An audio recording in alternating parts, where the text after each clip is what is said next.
Success and Luck. Good Fortune and the Myth of Meritocracy by Robert H. Frank. Great book. Highly recommend. Certainly made me reassess my own opinion on luck.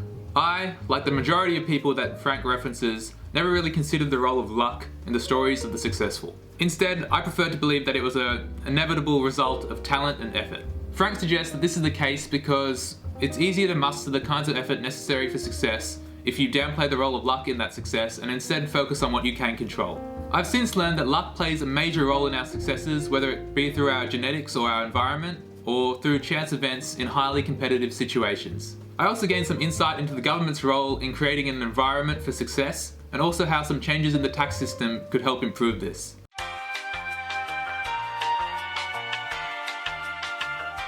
A key concept that Frank delves into is the importance of trivial events. As a society, we tend to have a hindsight bias. When we see someone achieve success, we naturally create a narrative to explain this outcome in a way that seems inevitable.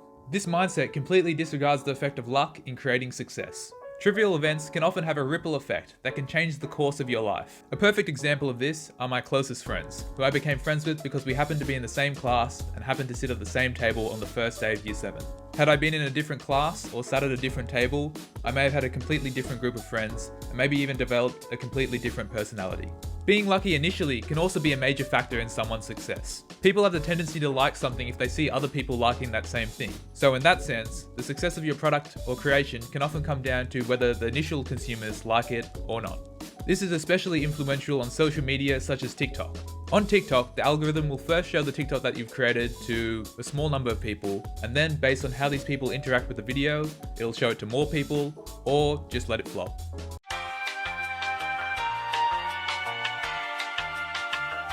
Another key concept explored in this book is the idea that the winner takes all. This idea is based on the fact that advances in technology have allowed people who are declared the very best to have access to the entire market, allowing them to steal more sales from their competitors. And since in highly competitive environments the winner is often decided by luck, luck can actually cause someone to either dominate a market or be pushed out of it. The winner takes all effect is further propelled by positive feedback loops. The example that Frank uses is Windows versus Apple. Back in the 80s, the fact that Windows had more customers than Apple encouraged software developers to make software for Windows in order to generate more sales for their software.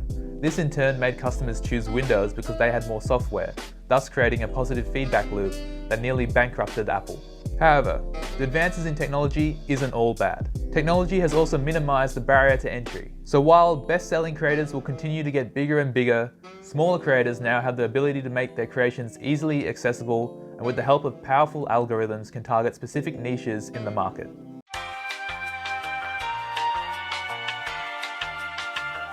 Frank also covers the importance of the environment that we are born and raised in, as well as society's role in creating this environment. He points out the advantage of living in a first world country, as well as other environmental advantages, such as a private school education. These advantages can drastically affect a person's ability to be successful, yet they completely come down to luck. Frank notes that individually, we cannot control our environment, but we can make a change as a society.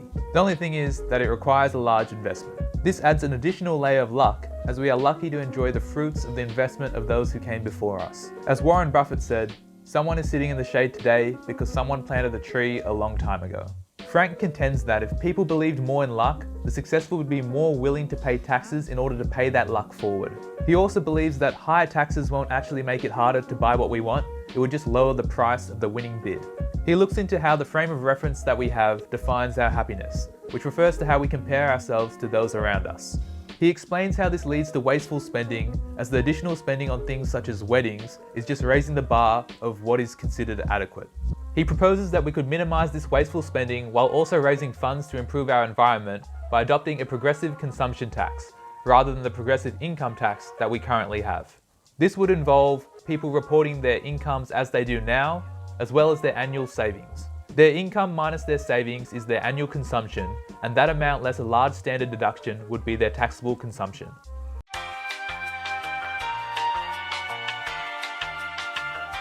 I'm very interested in this tax plan and I think it may work. However, Frank doesn't really mention the tax loopholes that the super wealthy use to avoid tax altogether. I believe that this issue must first be solved before we can put an effective tax system in place. Another minor critique that I noted was in Frank's belief that society doesn't want to acknowledge the role of luck, instead preferring to just focus on talent and effort. This isn't entirely true.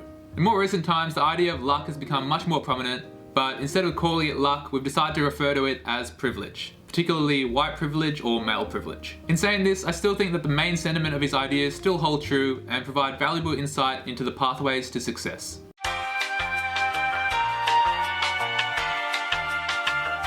As Frank suggests, I offer the advice of being grateful for luck. Frank mostly talks about not taking more credit than you deserve and how this is a socially admirable trait, but I also believe that being more grateful for luck will help you feel more content. It is important to feel happy about what you have instead of always just searching for more, and acknowledging our luck might just help us feel less entitled to having more. While success is a game of luck, I think it's important to know that you can improve your odds with hard work and commitment, as it'll give you more skills and it'll give you more opportunities to be lucky. To illustrate this, I decided to do a little trick shot that combines the skills that I've gained from doing many trick shot videos on my YouTube channel with the commitment to do as many attempts as it takes for me to get lucky.